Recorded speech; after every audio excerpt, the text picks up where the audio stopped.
To all who come to this happy place, welcome.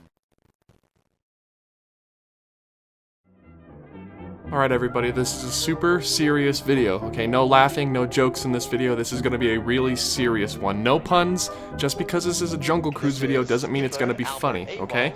And now, without any further ado, the backside of water. You're in denial. Here we have the second scariest animal in Africa, the elephant guy. Over here we have the first scariest animal in Africa, his mother-in-law.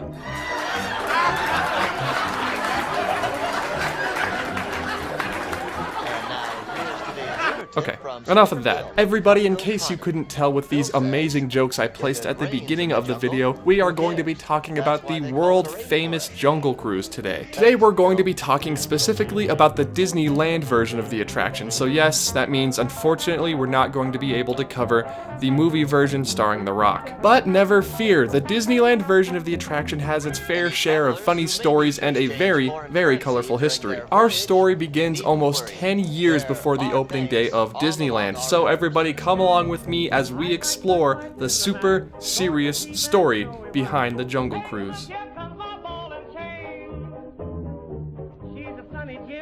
The year is 1948. Walt Disney decides that it's time for the Disney Studios to expand into documentaries. Nature documentaries, to be specific, and to be even more specific, Seal documentaries. The very first film in this new series, called the True Life Adventure series, was called Seal Island and came out in 1948. This documentary included footage of seals from the Pribilof Islands and actually won an Academy Award in 1949. With Seal Island being such a success in the documentary and filmmaking industries, Disney decided to expand into its next true life adventure movie, Beaver Valley. This movie wasn't as successful as Seal Island, but it still did really well and inspired Disney to go on to make 12 more of these true life adventure films. Now you're probably asking yourself how these seal and beaver documentaries eventually led to the Jungle Cruise, and to that I point you towards Adventureland, or as it was called at this time, True Life Adventureland. Oh, see? Connections. You see, when Disneyland was in its planning phases, Adventureland was known as True Life Adventureland, and it was going to be an entire land of Disneyland based off of the True Life Adventure films. Did I just say the word land a few too many times?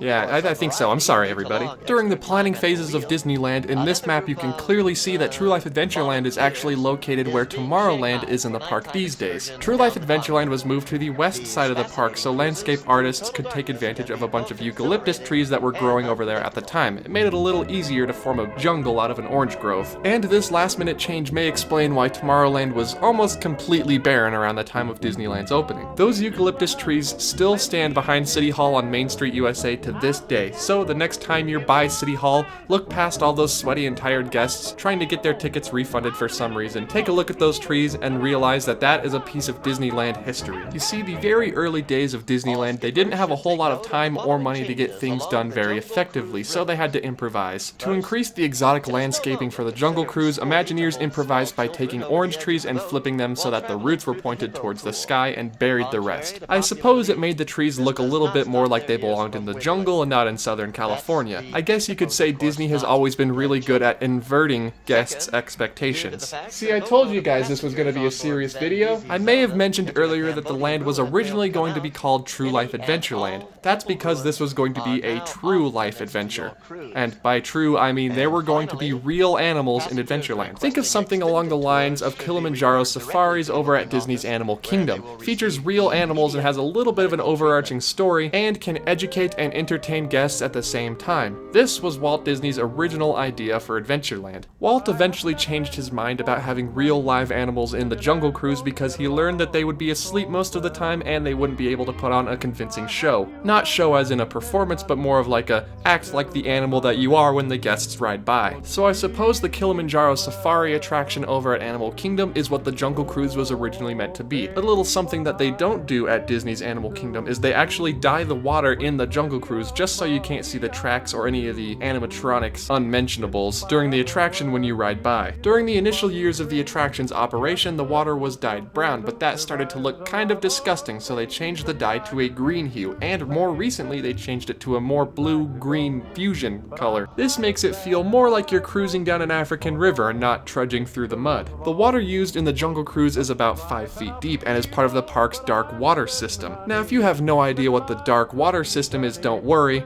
not a lot of people do. It's basically a giant river that runs through Disneyland and supplies all the water to all the water-based attractions. We're talking the Jungle Cruise, Splash Mountain, the Rivers of America, and the moat in front of Sleeping Beauty's castle. I'd call that an attraction. The water's journey continues, flowing past Frontierland's entrance and into Adventureland, where it meanders alongside the Tiki Room before entering the Jungle Cruise beside the ride's exit. Now, I could go into a little bit deeper detail regarding the dark water system, but I think that is a different video for a different day, because that's very interesting. It's one singular, almost river-like body of water that connects all of Disneyland Park. But again, let's get on with the rest of the video. The Jungle Cruise opened alongside Disneyland in July of 1955, and it is what I consider the first e-ticket attraction. Okay, possibly the Autopia was another e-ticket attraction alongside the Jungle Cruise, but back in those days there wasn't a whole lot of competition. Since its opening, the Jungle Cruise has remained largely unchanged. Aside from just your average alterations and maintenance changes, 4 new show scenes have been added to date. In 1994, the River Channel was also rerouted in order to make way for the Q buildings and entrance to Indiana Jones. Now the Jungle Cruise and the Indiana Jones adventure can meld seamlessly into one story. To the right you have the excavation camp, and to the left you have the Jungle Cruise that can actually drop you off at the excavation camp. And if you've seen my Enchanted Creepy Room video, you know that there's a possible cohesive story starting at the very beginning of Adventureland and going all the way back through the Haunted Mansion. The Jungle Cruise is actually included in this cohesive story and is technically part 2 of 6. If you have absolutely no idea what I'm talking about, there is a link down in the description of the video leading to my Enchanted Creepy Room video. If you haven't seen it, please go check it out. It connects Adventureland, New Orleans Square into one massive story. Moving back to the Jungle Cruise specifically though, finally an explanation behind the title of this video, the super serious story behind the Jungle Cruise. The Jungle Cruise was actually initially meant to be a very serious attraction, much like a ride through nature documentary. Because Adventureland was meant to be based on the True Life Adventure series, it'd be like you were entering one of these True Life Adventure movies and watching the documentary in real life. Until the year 1962, the original spiel had no jokes and sounded much like the narration of a nature documentary. Eventually though, this was changed, because I imagine after a certain amount of time you can only go through the same 6 scenes without getting bored and making a few jokes. This can of course sometimes backfire, because sometimes you get a good boat and everybody laughs along even though the jokes are terrible, and sometimes you get a bad boat and it's just awkward and sad the entire ride. And for whatever reason, they say they'll never be able to get that car to turn over, but the engine is on and the lights are on and it's... oh wait, turn over.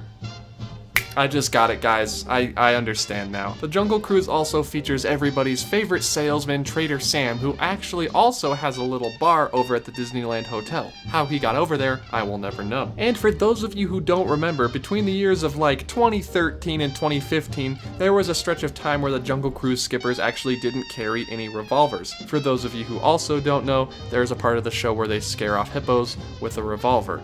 It's actually kind of funny. Eventually though, the guns did return to the attraction. This time they were fake though, and not real guns loaded with blanks, because that's a little bit dangerous even though they are just blanks. But it's Disneyland, come on. I can't take in a selfie stick, but you can have a real gun in an attraction. So everybody remember, next time you hop aboard the world famous Jungle Cruise, it's supposed to be serious. It's a very somber and educational, a very serious affair. It's not appropriate to laugh at any of the jokes, because these skippers are just trying to do their jobs to educate the public about these wonderful, majestic animals of Asia and Africa. I'm being totally serious as I tell you this. I'm definitely not shaking my head right now behind the microphone. There is only one scene in the attraction where I say it is perfectly okay to applaud, laugh, or heck, even sing a song if you wanted to, and that scene is the world famous backside of water. That joke never gets old. It's funny every single time. So the next time you're at Disneyland, cruise on over to the Jungle Cruise attraction and thank the heavens they didn't put actual hippos or piranhas in the river. Will be given this Tuesday morning at loading.com. Hello everybody, thank you all so much for watching this super funny and super serious episode of Offhand Disney. I hope you all enjoyed it. Please, if you'd like, leave a comment down below and tell me what your favorite scene in the Jungle Cruise is. Mine, personally, is the indoor temple scene at the Walt Disney World version of the attraction. The Disneyland version doesn't have it. Also, be sure to leave a like on this video if you enjoyed it and want to see more like it, and hit that subscribe and bell icon at the same same time. I bet you can't do it at the same time. It's actually probably impossible to do it at the same time, but try. Also, feel free to follow me over on Twitter. You will get more updates regarding my life and the channel, and sometimes I will make everybody's heart jump into their throats and post a fake news article that says the People Mover is reopening, even though it's not. Insert crowd applause cheering sound effect for this next part.